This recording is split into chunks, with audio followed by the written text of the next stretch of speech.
perform at the level at which they are capable. So we have Mr. Anup Kumar Dev as the resource person, who have mastered effective approaches and strategies in teaching mathematics. Let's understand the strategies of teaching maths to enhance students' mathematical knowledge and improve mathematical outcomes.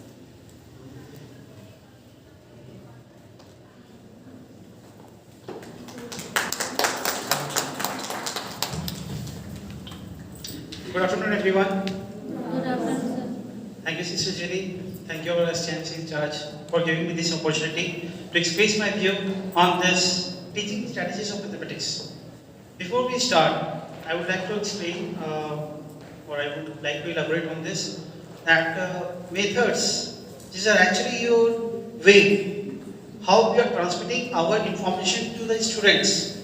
So it's not like that I have tried my best to make this presentation based on considering all the subjects. It's not something that you can apply only in case of mathematics only.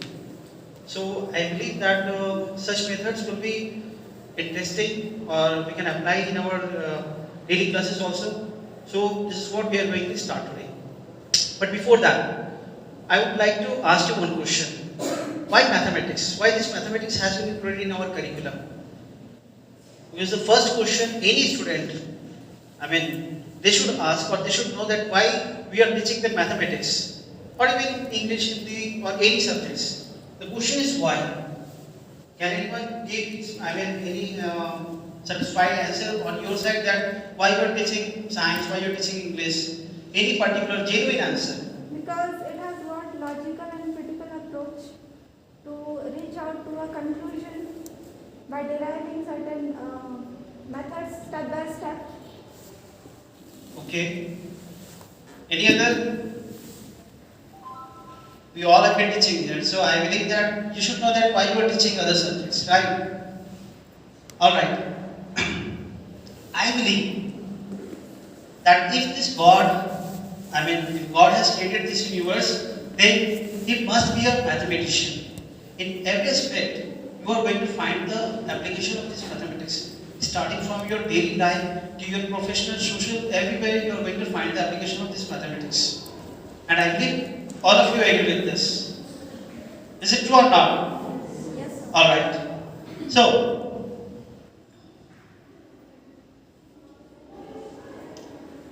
I have pointed out some of the important points why we have to teach maths, whether that is primary level or secondary level or for higher levels. First one, to develop reasoning ability in thinking process of the students, to enable and prepare the students to do different kinds of calculation related to the daily life problems, to make them creative by developing analytical and discovering abilities in them. We are going to explain these terms one by one in later slides, like analytical. What do you mean by this analytical?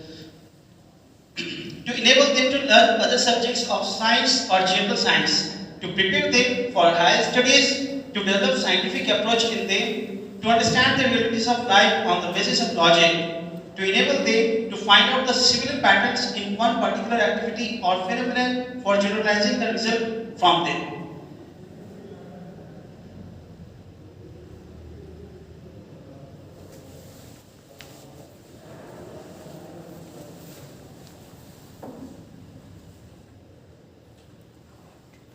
Now, coming to these methods of teaching, like we were saying, that what do you mean by these methods actually?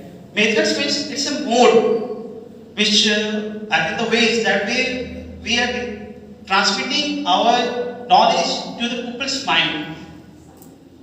Now, in maths,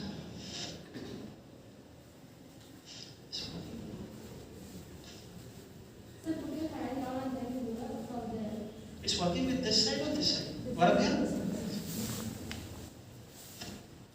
Okay.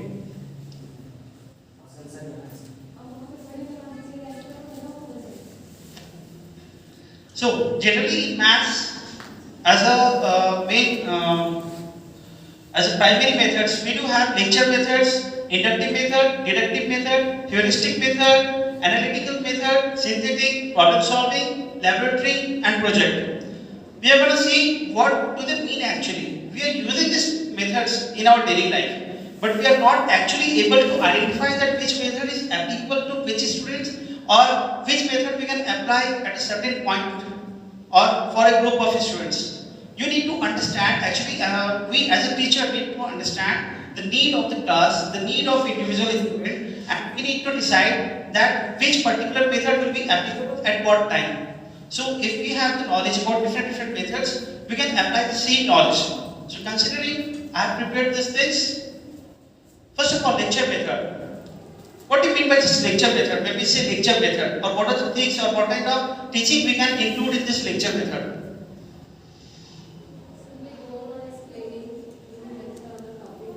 Okay, I am simply explaining. Okay, what do you think this lecture method will be efficient? I mean, this is effective or not? Is this method effective? No. To some extent. Alright. Can you give me some scenarios where this lecture method is, we can apply this lecture method, or where we cannot apply this lecture method? Any scenario. All of us, we have used this lecture method, right? In poem and all. Okay. And? Alright, let us say. This lecture method means it is actually delivered through a speech. A teacher takes part as an active participant, and the students are at the receiving end most of the time. That's why this is teacher-centered. If you go through the details, you will find that this method is actually teacher-centered. And I believe that teacher-centered means there is less involvement of the students. That's why it has been said that this is teacher-centered. Lecture method is not only used for teaching theoretical concepts, but it is also helpful for giving training of complex skills and procedures. You just have to pass the information to the students, and there is nothing. Means it's kind of there is no two-way communication, you can say. All you have to do is that read a lesson, whatever they have understood or not, we don't have any idea about it.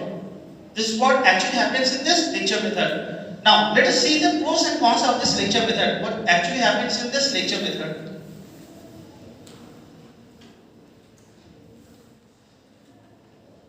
Like, the pros are most convenient and easy method. There is no involvement of any other kind of, you can say, equipments or any other kind of teaching aids. All you have to need is that whatever knowledge you have to have, visually you can transmit, or in written form you also can transmit the knowledge. Then, fastest way to deliver knowledge. So when the syllabus is so heavy, then it becomes necessary. All of us must have done this thing also, that when we are approaching towards the end of any session, then suppose if we have not finished our syllabus, then sometimes that we do, that we used to save them the notes and point it out that if there are 4 subtopics, then only 2 subtopics are important. We just give them the notes. So there also the application you can find. It somehow help you to finish the syllabus on time also. And there can be number of reasons for not completing the syllabus on time.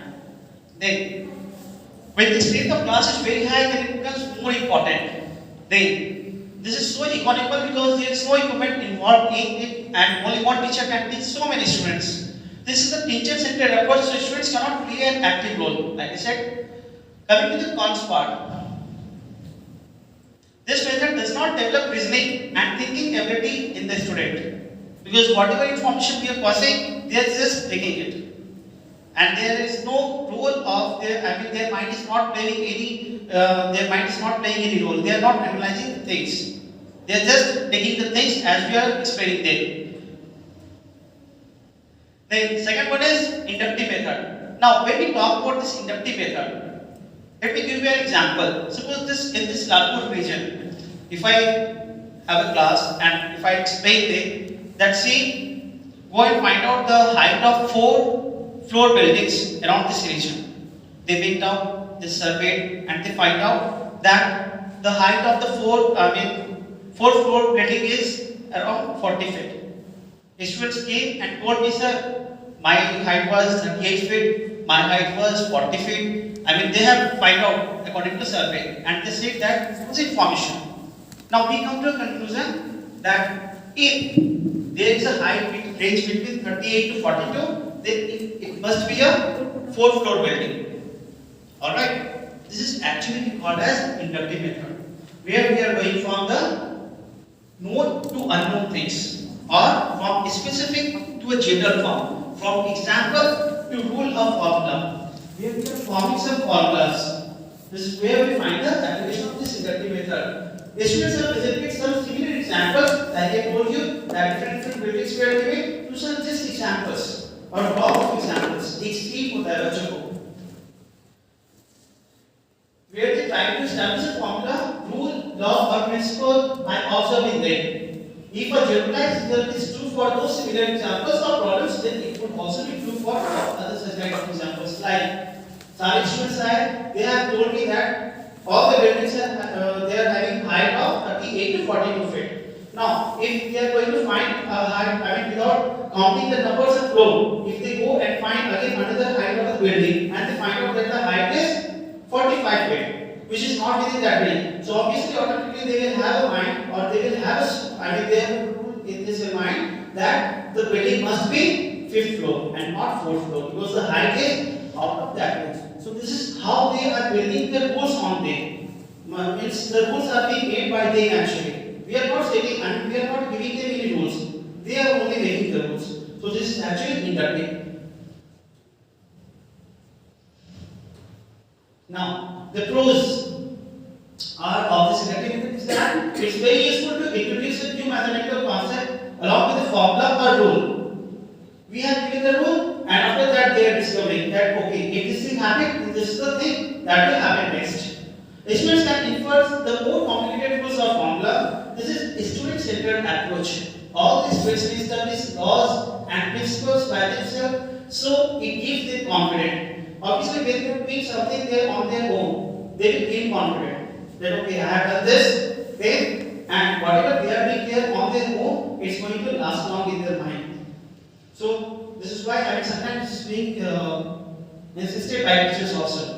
This method helps to motivate the students to think logically and make the learning environment more interesting. This is based on reasoning and experimentation. The students easily remember the laws or principles which they prove by themselves. Now, so are the cons. Let's go to the cons. I mean, there are negative things also of this inductive. It's quite time consuming and laborious as well. See this example that was given to you. Now, rather than if I would have suggested them that this is the range of 4th floor building and this is the range of 3 floor building, then they would have just plug up the things. But if I made them do all these activities, then it's going to take time. And obviously in math when we are solving, suppose the sum of these numbers, series of numbers when they are doing and when they are forming in series or something like this, then it is going to take too much time. To establish a law or principle is not the complete process of learning. The students have to practice a lot and understand the concept fully. Sometimes a formula or rule proved with the help of some similar example does not applicable in other similar cases. For example, if I ask the students to add this region survey only, and again if they are going to some village area where the height of the building is again 40, but it's not sure. It's not necessary that again there will be 4 floor building. Maybe the height of each floor is based in that area. Therefore, it may happen that in that case, if in village area, if the height of that building is 40 feet, then there may be the cases that there may be 5th floor homes. 5th floor building. So that is what the meaning is that due to when we are changing this scenario, the same example cannot be given in the other case also. This method does not help in developing problem-solving ability in the students. This problem-solving ability, this is a particular topic we'll see in the next. Now, deductive method. It's actually the reverse or inverse process of this inductive. In this case, suppose we used to give any student any formula. For example, a plus b whole square is equals to a square plus 2b plus b square. Now, all the student have to do is that they put the values in this and find how much it will be. There is no rigorous done on the student side. They are not, they are not investing their mind, or they are not reasoning that why this is happening, or what are the things that cannot happen. Means they are not investing their mind into that. It's just mugging up the things. From a rule to an example, already constructed formula, rules, method or principles are taught to the students and they apply them to solve the problem. We can also prove a theorem with the help of undefined terms, defined terms, axioms and postulates. Then with the help of that theorem, along with different rules and principles, we can write other theorem as well. Something which has been already proven. Now with that proof, we are already proving the other things. For example, when we go to the when we teach any new session, suppose class 7, then in our lesson plan we used to mention this thing particularly that in order to teach this topic, student should have the knowledge of this particular thing.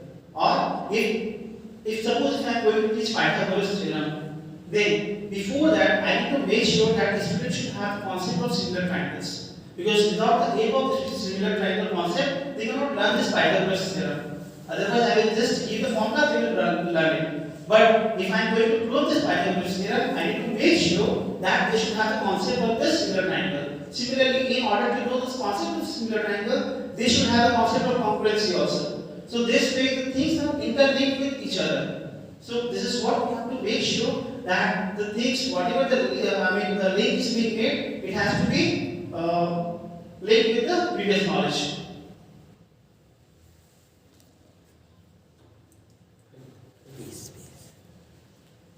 Then, what are the pros of this deductive method? This method is very easy and short. Why? You are just giving the formula, the students are solving, they are completing the work, therefore it is considered to be easy and short. To remember a formula or rule is not very difficult, so this method is basic for those students who cannot remember complicated procedures. Now, we do have different types of variety of students. Those who don't like to wait tendency or don't like to think over this mathematical that how this formula is being derived. They just want to learn the formula and they say, "Sir, itna hi karna hai na, ho gaya na." That's it. So this method is basic for them. They have to just remember the formula and solve it over and out. That's it. Then teachers can complete the syllabus easily by this method. Obviously, this method helps to enhance the computational ability of the student. They can easily compute things because there is involvement of computation. It is helpful to teach those concepts in which derivation of tools or method is not involved. It becomes very it becomes very difficult for students when they have to remember so many rules and formula. Because suppose if I say that speed is equal to distance by time. Now, if any student who is not able to know that if the speed and time is given, then how they will calculate distance? Because if I say speed is equal to distance by time, so obviously distance is equal to speed into time. So there are some students, if I explain them one formula that speed is equal to distance by time, but there are other students who can easily find out by putting the value of speed and time distance. But there are other students also whom I have to explain that distance is also equal to speed into time. So in that case, for those students, we are having two sets of formula. The formula is same, but what student have to make him understand, he is not able to he is not able to use his mind into such kind of conceptual thing that if I take this t to that side, then obviously this becomes speed into time. This method is not constructivist because the student don't make their mind into it. If a student forgets a rule or principle, then he or she cannot reconstruct that easily. This method does not encourage discovery learning. Now, discovery learning is something where a student learns from discovering the things on his own.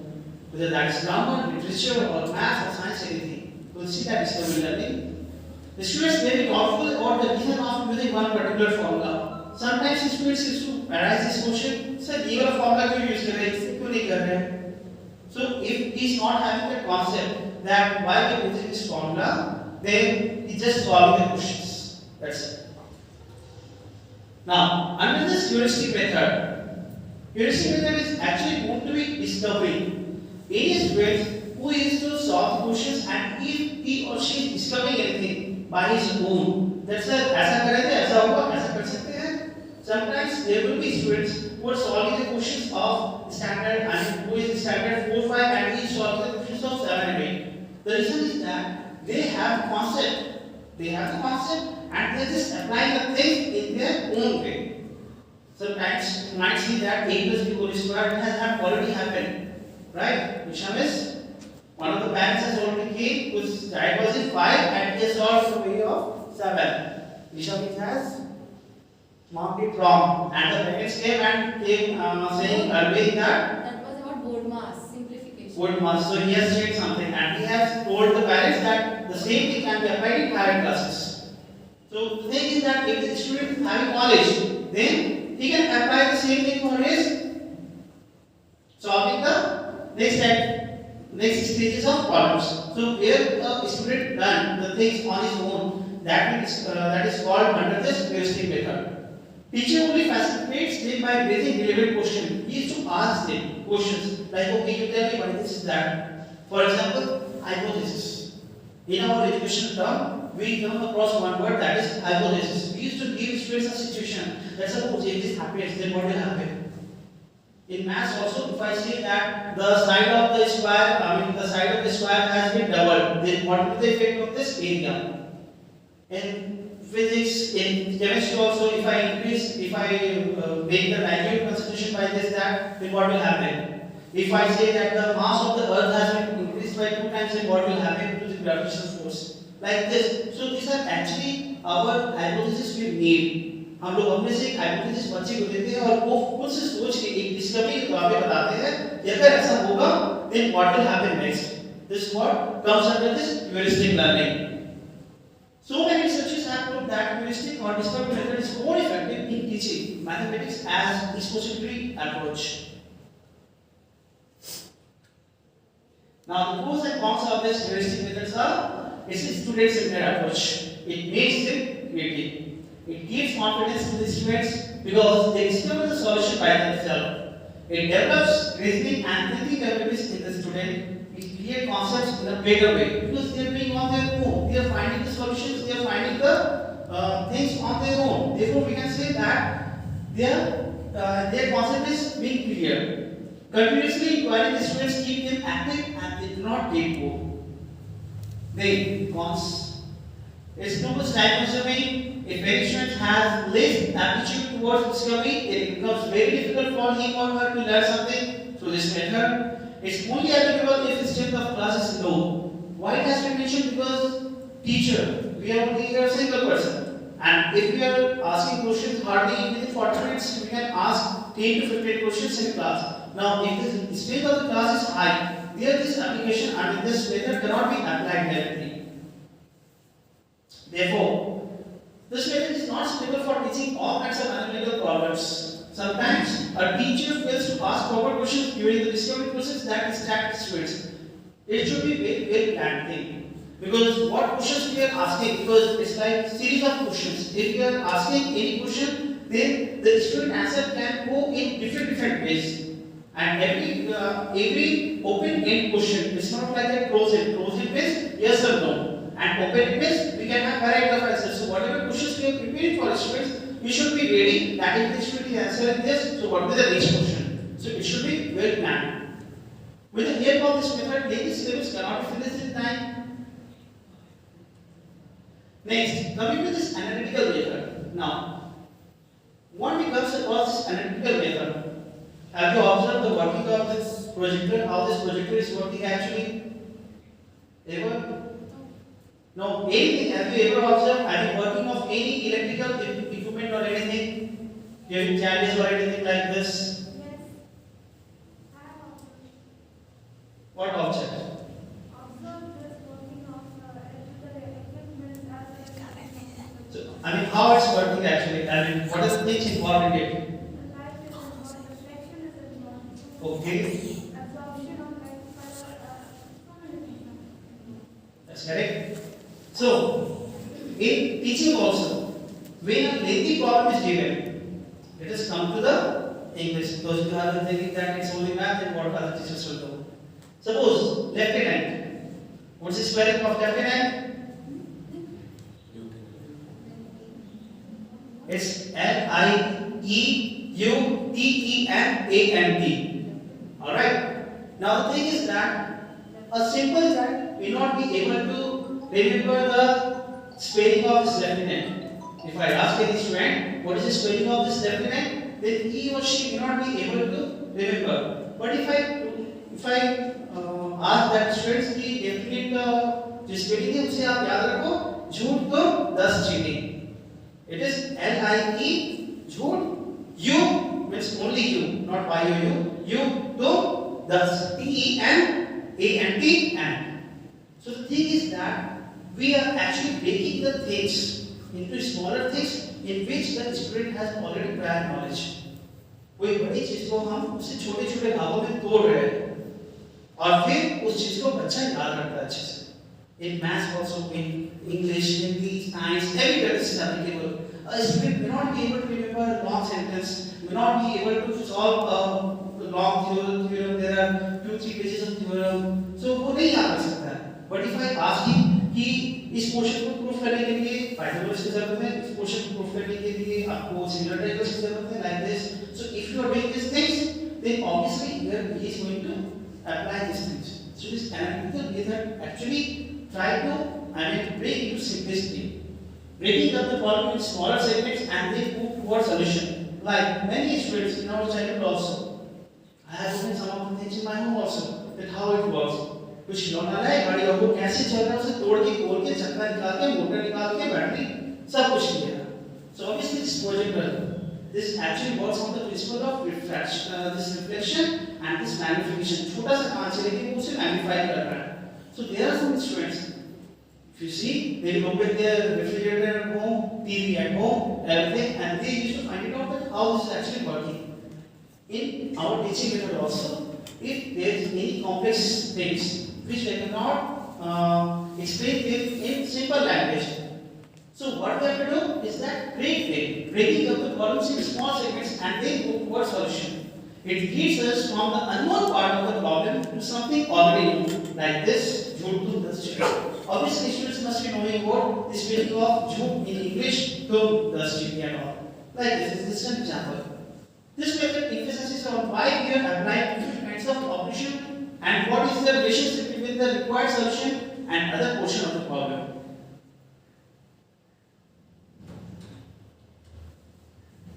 Now the pros of this analytical method is this is pure logical method, so there is always least chance of doubts because students we are dividing the content into some more parts जो कि बच्चा already पहले से जानता है, तो वहाँ पे डाउट arise होने का कोई रीजन ही नहीं होता है.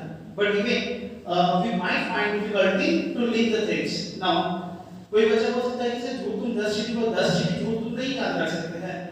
So this kind of questions might arise in a child's mind.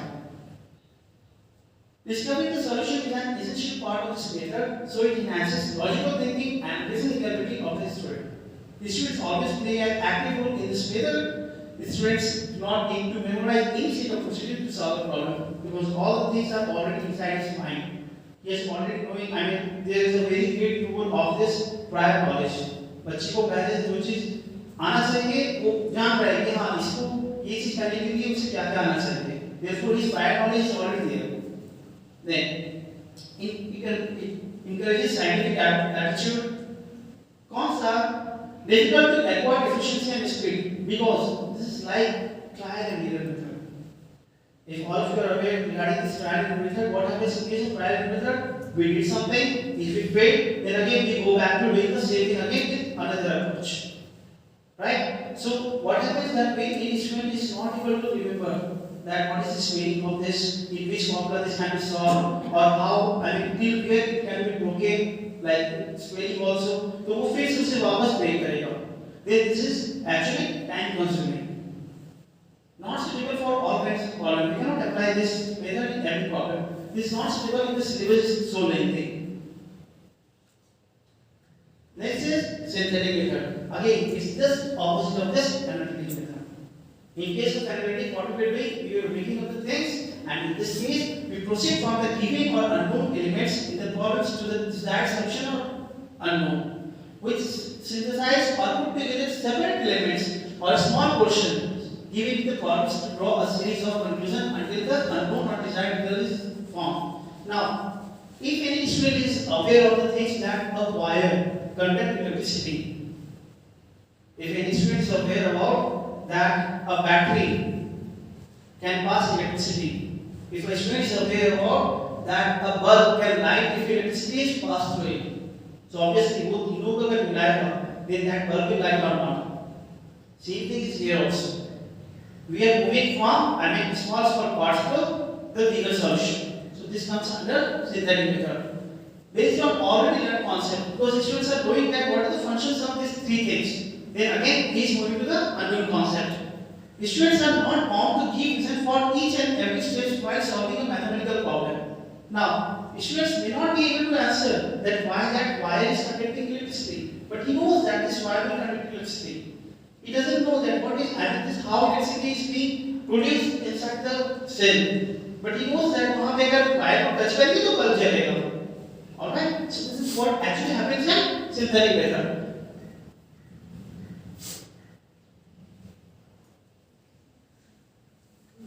Can I speak on this context? Actually, students are already aware that this conduction is related with metallic or non-metallic components. Some students may not be. No, it's a part of science, chemistry as well as physics. In chemistry, they are already learning about metals and non-metals. Then again, there are exceptions also, Miss Graphite. That's a non-metal, but that conducts electricity. So they are given the fact, known fact that metal can only conduct. See, again, there are always exceptions. So the pros of the synthetic method are it's very short and brief. It's quick because of deductive reasoning. The students have to just come to a deduction. That is what will happen if they do this thing. Then teachers can finish the lengthy course in time to it. It provides opportunity to the students to practice mathematical formulas or procedures. But this method has also cons part also. It's not student-centered. Student-centered, before we proceed further, we should understand what we mean by, because this term we are actually using in most of the cases. Teacher-centered and student-centered.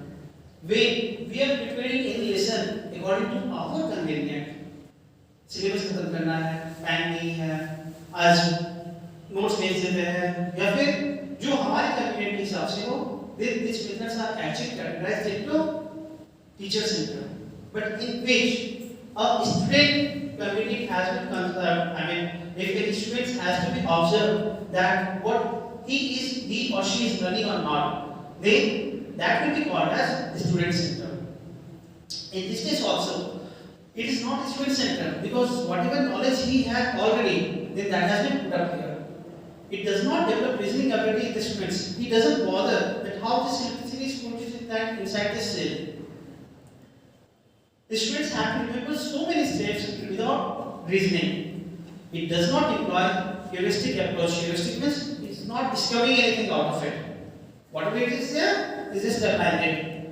If a student forgets any mathematical proof, then it's very difficult to recall it step by step because there is sequence of steps. एक step अगर भूल गए, इसके बाद क्या होगा नहीं पता. Because there are some students who actually don't prove the theorem, but they learn the theorems and they just move it into the class. Because what happens, and in between, if they forget any steps, then they will maybe suppose in case of proving any theorem also. अगर कोई theorem अगर prove करना रहता है, तो कुछ बच्चे ऐसे होते हैं जो theorem को रट के आते हैं और वो लिखते हैं. Now, if they forget any step out of it, then they will not be able to write the next step. And what they do exactly, वो किसी को prove करना शुरू करते हैं. और कैसे भी करके वो लोग आगे तक पहुंचा ही देते हैं. So this kind of things is actually problem with the synthetic method. If a student forget, all right, it's neither psychological nor scientific in nature because it does not involve any logical thinking in our students. Then.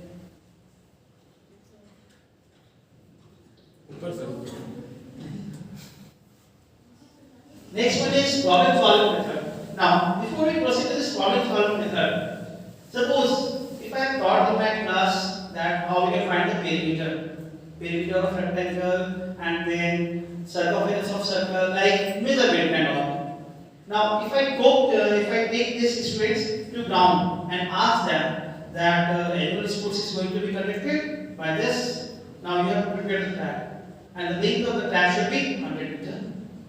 Now the students will engage their mind, they will use their mind that okay 100 metre का है तो फिर length कितना रहेगा, curve कितना रहेगा? So there will be multiple options, and for this they should have prior knowledge of this perimeter of the rectangle and circle, I mean circumference of circle, and they will come across multiple approaches. Different groups को different students को different groups में बांट दिया जाए, then they will try to come across this कि okay this should be the circle because जो field है हमारा field का length कितना है, width कितना है, तो ये हमारा इतना चौड़ा होना चाहिए, इतना लंबा होना चाहिए. Again they need to keep this thing in mind. Curve ज़्यादा नहीं होना चाहिए, क्योंकि अगर कर्व ज़्यादा होगा तो बॉडी में दिक्कत होगा, because in 100-meter track you cannot give too much curve. So they are using their mind. We have given them real life scenario. Now if I ask them, okay, चाय कैसे बनेगा?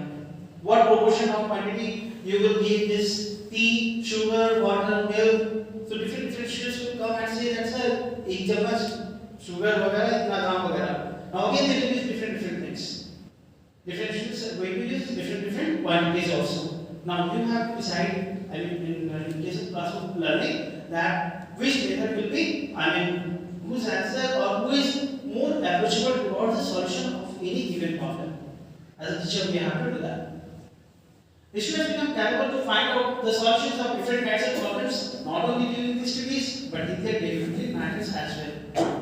They can plan out their study hours, that this should be my study hours, like in this subject I have to give this much time and all. Every child has the curiosity to explore the things, and this psychology of the children can be utilized in a better way through problem solving method. Like this one, construction of this trap. This is just an example. This kind of knowledge, I mean this kind of we can apply in other subjects also. Like in Hindi, Nibandh Lekhan, right?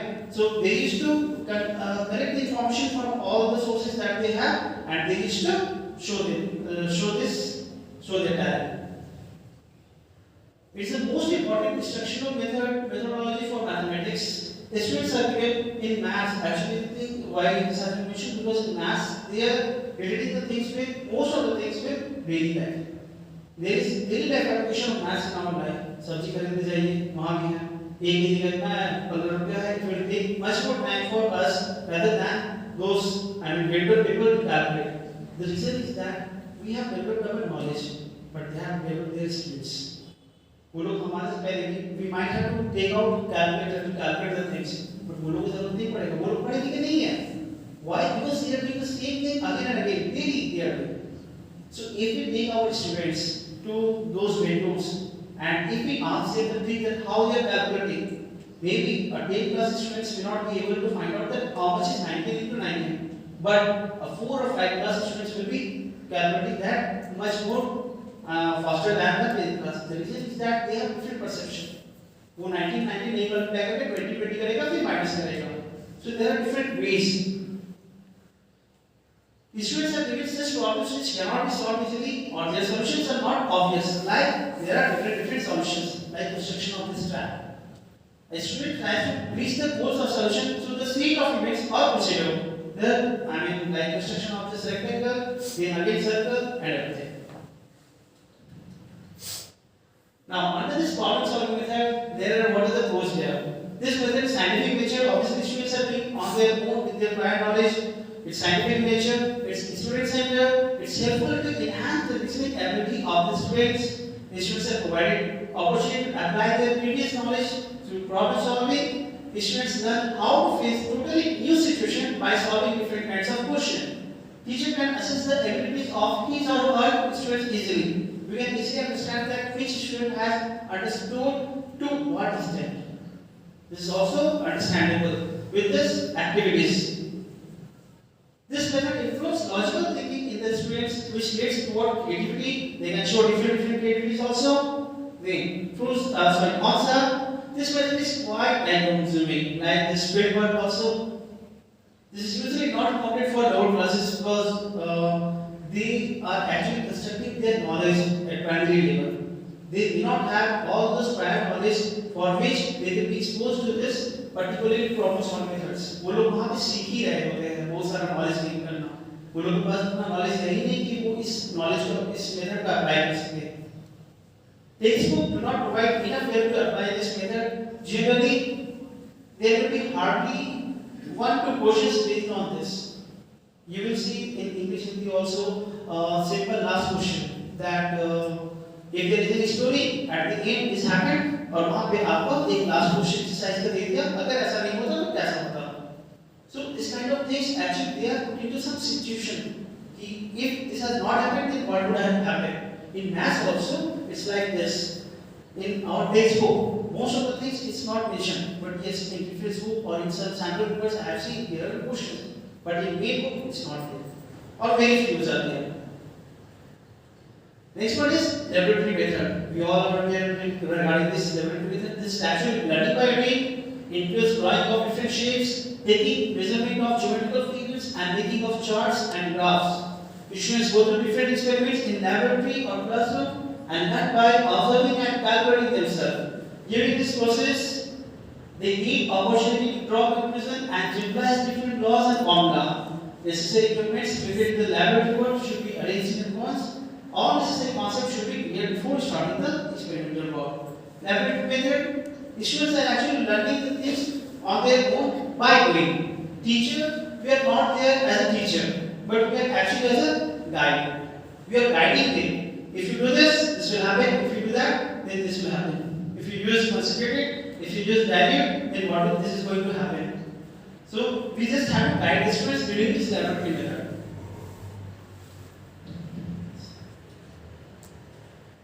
The pros of this method are, it's again a student-centered method. The students play an active role, so they do not get bored. It's basically on discovery approach. Knowledge gained through practical work is long-lasting. Whatever they are learning on their own, it's going to retain in their mind for a long time. Now, when we are talking about this memory retaining and all those things, in our memory, when we are talking psychologically, we have two parts of memory. And even in our class also we used to say this thing. I mean, are you short-term ghost memory? I mean, this kind of things happen. When we ask a student and if he or she forget, then we even use the word, are you healthy or something? Is it or not? So the thing is that it's not actually he is a or he is short-term ghost memory. What actually happens, if any information, if I share my phone number right now, then it will take at least 30 seconds to transfer that phone number from your short-term memory to your long-term memory. But if you are forming a segmentation of that digits, break करके, फिर अगर आप उसे break करके अगर आप याद करते हो, then obviously that is going to be transferred to your long-term memory. तो बच्चे के साथ यही होता है. कुछ पढ़ा है अभी, बच्चा तुरंत भूल गया. There is a reason behind that. वो information उसका long-term memory में गया ही नहीं, तो वो कहाँ वहाँ से उसको retain करेगा? So there is a problem. So we need to find there are ways to how this short term, I mean we can pass this information from short term memory to this long term memory. And school का research है that we have to enhance all this thing because there are so many methods on this. Then as the students establish laws and formulas by themselves, so they gain confidence. Practical utilization of mathematics is realized by the students. When students work in the group, their learning becomes fast because of sharing information and ideas. This is actually example of peer learning also, where a student is learning the things from his or her friend circle also. Sometimes it happens, parents are coming, complaining, sir आप ही कुछ बोलिए ना, हम लोग बात नहीं सुनता है. फिर हम लोग को पता करना पड़ता है, अच्छा ठीक है वो स्कूल के बाद कहाँ गया था, क्यों गया था. So the thing is that there are certain information which are available to the peers. Students or any child at some stage, they won't listen to the parents, they won't listen to the teacher, but they will listen to their friends. Or a friend बोलता है कि नहीं आज जाना है मतलब जाना. This actually happens with students also. So this peer learning, अगर बोलते हैं कि नहीं A+B is this, then हाँ यही होता होगा. क्यों? सर ये बताया हमको. And I will scold them. वो teacher है, हम teacher हैं. And this happens. They will not listen to me, they will not listen to their parents also, but they will listen to their friends. Because whatever their friend has said, this is what peer learning is about. So this actually takes place in case of laboratory method also. It's a very lengthy process. It's restricted to those topics on which factors will be involved in all topics cannot be included. Sometimes it's very difficult for so many schools to spend a lot of money on tools and equipment involved in this method. Teachers have to practice a lot before applying this method in the classroom or laboratory. Students cannot practice this method to establish laws or principles independently because they need the help of teachers in this. Now, the last one is project method. In this, we used to give or we used to assign students with a bundle of projects, prepare chunk paper, prepare portfolio, prepare this file, that file, and all. Now, again, this is an application of this peer learning, where students are also, this is wholehearted purposefully activity. The students get opportunity to apply their theoretical knowledge and learn practically. They face different mathematical kind of problems in real life and they try to solve them with previously gained knowledge. Projects may be allocated at individual level, but usually students are divided into small groups to accomplish them. Now, there was a discussion going on, and it's quite useful also. I think before some days back, teachers from different schools. They are my friends also. We had a discussion, and they had some scenario at their school, and some 50 or 60 students group were supposed to be divided into average, below average, more than average, or something like this. कि 10 students का group बनाना है, कैसे बनाएंगे? Now those students, there are 6 or 7 students who can qualify equally. He is the class teacher of class 12. अब उसका responsibility है कि बच्चों को कैसे कैटेगराइज करें. तो उसने पहले कहा कि तब एक ग्रुप में जो लोग टॉपर है वो लोगों को दे देते हैं, he will guide all the students. But again, if he is allocating one topper students to each group, the problem is that those toppers may not be able to share their ideas with each other. Because group क्या है आपका? Group बनाने का मतलब क्या होता है? बाकी जो group से है वो आपका अलग हो जा रहा है. And now each group is acting individually. Now the problem is that if he is putting all the toppers add together, then all those who are below average, they will be separated out of it. Then we asked each one of us what he should have done. Then there was one friend who actually said this thing that he should proceed according to the requirement of management. Management को अगर चाहिए कि नहीं 6 बच्चे को top करते हैं लगाना है, नहीं जो टॉप करे तो वो 6 जो टॉपर है वो लोग एक साथ रखते हैं, या फिर if you really wish that overall result should be enhanced or it should be better, then assign each topper to each group. Now we as a teacher, we have to take such decisions on our own depending on the time. We have to, why do we change this pointer during time to time? There is a reason. So in teaching also, if we are following the same method every time, every day, the same thing they are learning every day, every period. So there is a need of this change. So this project method actually also shows what students has learned from that chapter. वो कौन कितना सीखा है, कौन नहीं सीखा है, या फिर कौन क्या सीखा है. Because sometimes we used to correct the copies. They feels like that I used to go to the, if I would have time machine, I would have gone back and I would have seen that what I have actually taught to my students during that time. Because what they have kept is not what I have taught them. So sometimes what we are teaching them, what they are perceiving, then that is totally different. So in order to, this is actually a kind of filling that gap project method. What they have understood, immediately after 1 or 2 days, they can show it and we can work on it. Then it also gives importance to cooperative learning in small groups. The pros of this project method is it's totally student-centered method. It helps the students to correlate the mathematical knowledge with real-life problems. It's a social activity that helps to promote friendly environment among the students. The students share their ideas and experience with each other. The students remain active and enjoy throughout the project. The concept is quite time-consuming. It's costly because so many equipments are involved in it. Because of excessive practical work, students cannot give much attention to practice the mathematical operations. It's very difficult to complete the syllabus in time with the help of this method, especially when the strength of the class is very high. So this was all about the this 9 methods that we actually apply in this mathematical teaching or any other subject teaching. Now, another important part is that what are the barriers or challenges that we have in our daily life in teaching this kind of things. Can I have your views, please? Anything? What you feel? What you feel? What are the difficulties that you have? Lack of interest. Lack of interest. For the teachers, the syllabus is vast and the time is Okay, the for the syllable is very fast and time is very less. Anything else? Not practicing questions. Practicing questions. Students are not practicing. I mean, student side. Okay, students are not practicing. Discipline. Discipline. Okay. There are individual differences, so all the children do not learn with the same method. Yeah, that's also correct. I mean, obviously, it was also shared somewhere that it took 6 years after acquiring MBBS and to give an injection where there is no goal actually. एक doctor बनने के लिए 6 साल लग जाता है और 6 साल के बाद वो एक इंजेक्शन देता है. Means we is putting actually something which is I mean which cannot be goes inside. वहाँ पे वो सुराख बना के इंजेक्शन देता है. तो just to learn this thing it takes 6 years for a teacher. Just imagine that how much time it will take to put something inside a student's brain which is not even visible.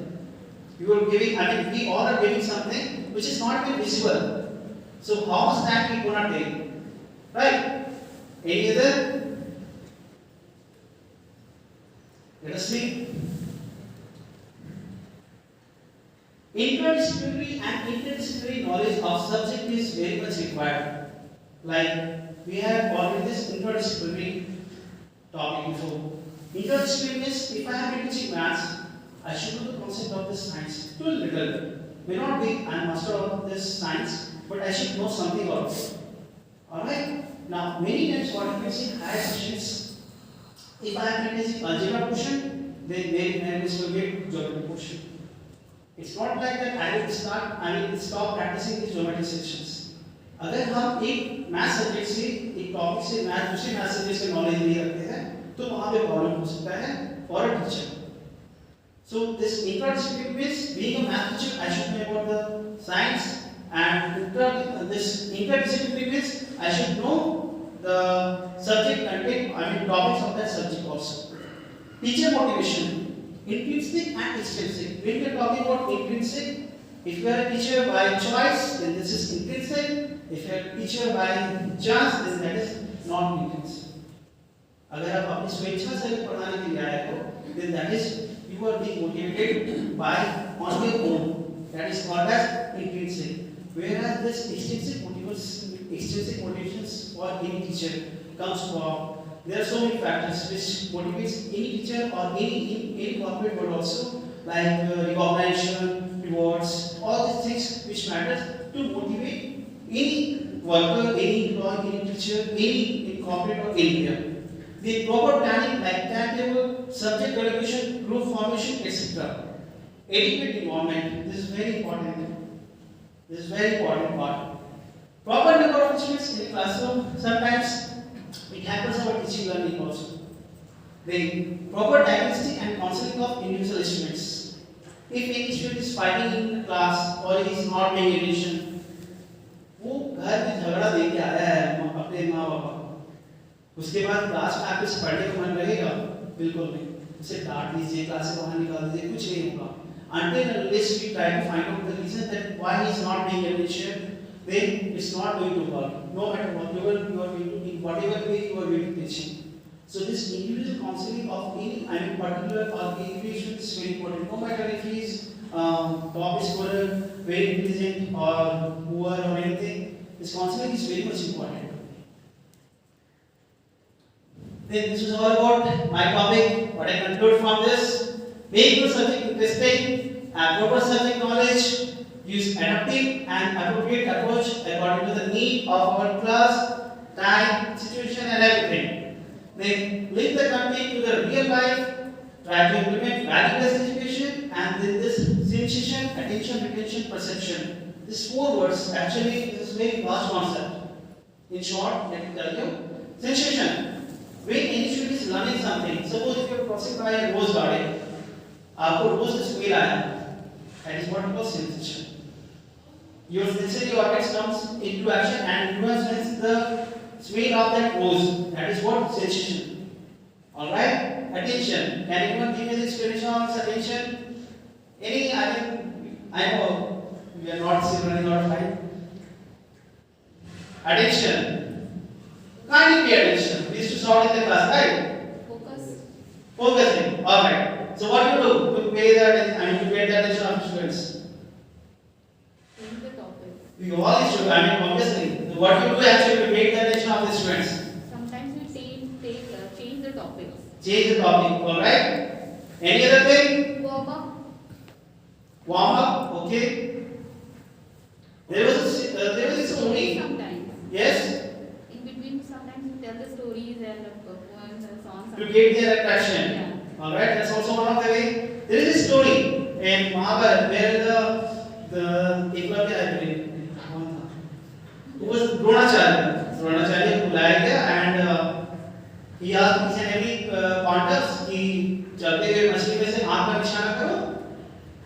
5 or 4 of them came and he asked only simple question. निशाना करके आपको क्या दिख रहा है? They said कि मुझे ये दिख रहा है, वो दिख रहा है, everything they said. अर्जुन जब आए तो उन्होंने कहा कि मुझे सिर्फ और सिर्फ मछली की आँख दिख रही है. द्रोणाचार्य ने कहा निशाना साधो, जाके लग गया. So the point is that attention, in other words, it means that actually we are stopping all the distractions. We are asking the students to pay their attention. That's quite obvious. How they are going to pay their attention? There are so many distractions in their mind. कोई ये सोच रहा है Maggi लाया है कि क्या लाया है, पराठा लाया है, ये किसका टिफिन से स्मेल आ रहा है. These are all the distractions in their mind. So how we are removing that distractions? कैसे पढ़ने में मन लगेगा उसको? So until it is, rather than shouting at them, pay attention, try to remove the distraction. So this is your attention. Retention means something that you have already done and you are putting into. Now you have smelled that rose. Now if you have smelled any other thing also, like lavender, chameli and everything, then you will be able to distinguish that this was the rose, not chameli. So this is your retention. You have the prior concept that rose का कैसा होता है, chameli का कैसा होता है. Then last one is perception. Perception means it should be your knowledge.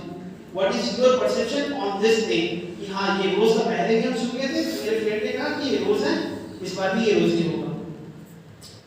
Now next and last thing that I came across while I was preparing this PPT is that unlearning is very much important. Can anyone say anything on this? Why is unlearning is very much important? Unlearning is that something you are forgetting. If I am learning something, सीखना जितना ज़्यादा ज़रूरी है, सीखा हुआ चीज़ को भूलना भी ज़्यादा ज़रूरी है. In nursery, sun rises in the east. We used to teach our students like that. To really sun rises in the east. उसको बड़ा होते होते क्लास 6-7 में बुलाया गया ना कि देखो बेटा, sun do not rise in the east. It's actually earth which rotates from west to east. This is actually unlearning. And until unless you do this unlearning, you are not going to master this learning concept. आप सीखोगे तब जब आप पीछे भी कुछ सीखे हुए चीजों को आप छोड़ दोगे. Then you are going to learn the things. So this was all about my topic. Thank you for hearing me. Thank you.